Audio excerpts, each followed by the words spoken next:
आरक्षण पर supreme court की मोहर लग गई है। इस पर बात करेंगे, इस पर और डिटेल से जानकारी आपसे साझा करते हैं। आर्थिक आधार पर देश में आरक्षण अब आगे भी जारी रहेगा। चीफ जस्टिस यूयू ललित की अध्यक्षता वाली 5 सदस्यीय संवैधानिक बेंच में से 3 जजों ने आरक्षण के पक्ष में अपना फैसला दिया, जबकि 2 जजों ने इस पर अपनी असहमति जताई। जस्टिस माहेश्वरी ने कहा कि आर्थिक आरक्षण संविधान के मौलिक ढांचे के खिलाफ नहीं है। उन्होंने आगे कहा कि 103वां संशोधन वैध है। जस्टिस बेला त्रिवेदी ने भी इस फैसले पर सहमति जताई। आर्थिक आधार पर आरक्षण फैसला देते हुए जस्टिस रविंद्र भट्ट ने असहमति जताई थी। रविंद्र भट्ट ने कहा कि आबादी का एक बड़ा हिस्सा एससी, एसटी, ओबीसी का है। उनमें बहुत से लोग गरीब हैं, इसलिए 103वां संशोधन गलत है। जस्टिस एस रविंद्र भट्ट ने 50% से ऊपर आरक्षण देने को भी गलत माना है। तो 3-2 से ये फैसला ईडब्ल्यूएस आरक्षण के पक्ष में आया है और अब ये कंटिन्यू रहेगा। हालांकि जस्टिस रविंद्र भट्ट ने ईडब्ल्यूएस कोटे पर अपना अलग रुख अपनाया। जस्टिस भट्ट ने कहा कि संविधान सामाजिक न्याय के साथ छेड़छाड़ की अनुमति नहीं देता। ईडब्ल्यूएस कोटा संविधान के आधारभूत ढांचे के तहत ठीक नहीं है। जस्टिस भट्ट ने यह भी कहा कि आरक्षण का लिमिट पार करना बेसिक स्ट्रक्चर के खिलाफ है। जस्टिस भट्ट ने कहा कि आरक्षण देना कोई गलत नहीं है, लेकिन ईडब्ल्यूएस आरक्षण भी एससी, एसटी और ओबीसी के लोगों को आरक्षण मिलना चाहिए। वहीं चीफ जस्टिस यूयू ललित की बात करें तो ईडब्ल्यूएस कोटे के खिलाफ उन्होंने अपनी राय रखी। उन्होंने कहा कि वो जस्टिस भट्ट के निर्णय के साथ हैं। इस तरह ईडब्ल्यूएस कोटे के खिलाफ सुप्रीम कोर्ट का फैसला 3-2 रहा। आपको बता दें कि चीफ जस्टिस का आज आखिरी वर्किंग डे भी है।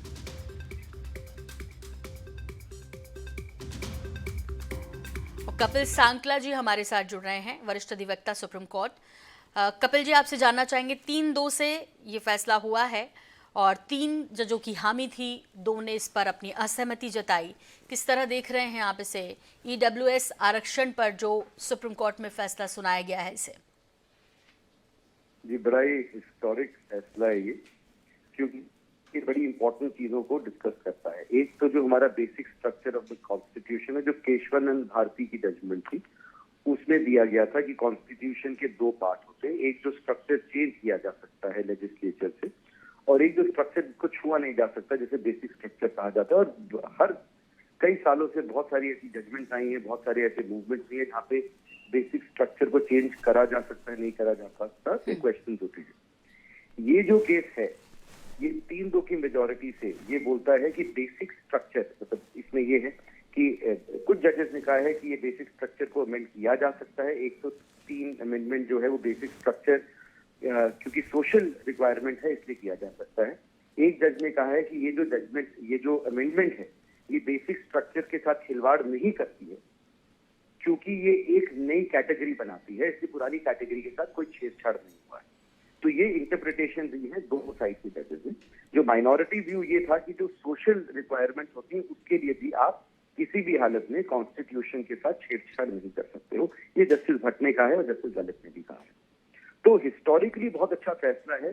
अभी भी ये चीज क्लियर नहीं है कि क्या ये बेसिक स्ट्रक्चर के साथ छेड़छाड़ या खिलवाड़ है या नहीं है। हाँ, दूसरी बात एक बड़ी इंटरेस्टिंग आ जाती है कि ये पहली बार ऐसा हुआ है कि माइनॉरिटी नहीं, एससी, एसटी नहीं, जो कॉन्स्टिट्यूशन में जो दे रखा है आर्टिकल 15(4) में और 16(4) में कि किन लोगों को आप कोटा दे सकते हैं, उसके अलग जाके ईडब्ल्यूएस कैटेगरी को कोटा दिया गया है। पर एक इशू ये है कि ये बोला गया है कि इस तरह का कोटा दे देना चाहिए, और साथ में जज साहब ये भी कहते हैं कि जो कोटा पॉलिटिक्स है और जो कोटा सिस्टम है, इसको रिविजिट करना भी जरूरी है, क्योंकि कहते हैं जो एंग्लो इंडियंस थे उनका कोटा हटा दिया गया था, तो इसी वजह से एससी, एसटी, ओबीसी का भी हटा देना चाहिए। पर क्वेश्चन ये होता है, अगर आप उसको करते हुए एक नया कोटा बना रहे हैं, तो आप बेसिकली उसी रिवर में, उसी पानी में बह रहे हैं जिसको आप कह रहे हैं कि गंदा हो गया।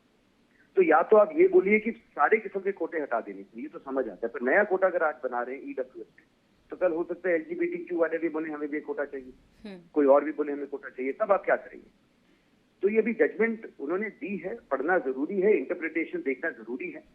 मैं काफी हद तक, मैं ये तो नहीं बोलूंगा कि मैं मेजोरिटी से या माइनॉरिटी से सहमत हूँ, पर मैं ये जरूर देखता हूँ कि जस्टिस भट्ट ने एक बड़ी इंटरेस्टिंग, जो जस्टिस महेश्वरी ने त्रिवेदी ने बड़ी इंटरेस्टिंग बात बोली थी कि जो अनइक्वल लोग होते हैं, आप उनको इक्वली ट्रीट नहीं कर सकते हैं। अगर वो अनइक्वल है तो आपको उस तरह का बेनिफिट देना चाहिए कि वो इक्वल हो जाए। ये उन्होंने ईडब्ल्यूएस की के प्रो के की तरफदारी करते हुए था। पर यही वाली आर्ग्यूमेंट जो है वो SC ST और OBC के लिए जैसे लागू होती है, पर इस पे कोई उन्होंने अभी तवज्जो नहीं दी।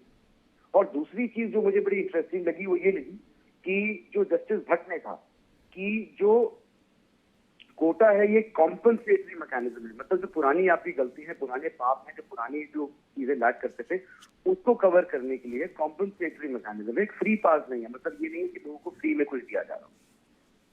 तो इस वजह से उन्होंने कहा EWS कैटेगरी को हम कोटा नहीं दे सकते। तो ये बात भी बड़ी इंटरेस्टिंग है, क्योंकि अगर ये बात आगे दी जाती है तो जो कर्नाटका का जो केस चल रहा है, जो केरला का केस चल रहा है अबाउट ये कोटा सिस्टम, उसमें ये वाली आर्ग्यूमेंट बहुत तगड़ी होगी और बहुत तगड़ी तरह से उसको भी आर्ग्यू किया जाएगा। तो ये देखने की बात है। अभी मुझे लगता नहीं है कि पूरी बात खत्म हुई है। ये जजमेंट बड़ी अच्छी है, पर हमें ये भी देखना है जो कर्नाटका और केरला के जो ऑर्डर्स होंगे, जजमेंट्स होंगी, उस पे क्या सुप्रीम कोर्ट ऑर्डर करेगा।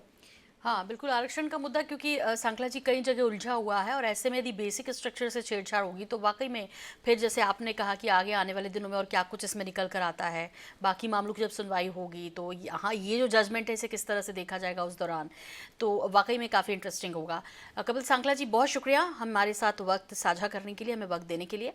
तो सुप्रीम कोर्ट के वरिष्ठ अधिवक्ता हमारे साथ जुड़े थे और उन्होंने कहा कि देखना होगा अभी अब ये बात यही नहीं खत्म होती है। हालांकि 3-2 से EWS आरक्षण के पक्ष में रहा सुप्रीम कोर्ट का ये फैसला।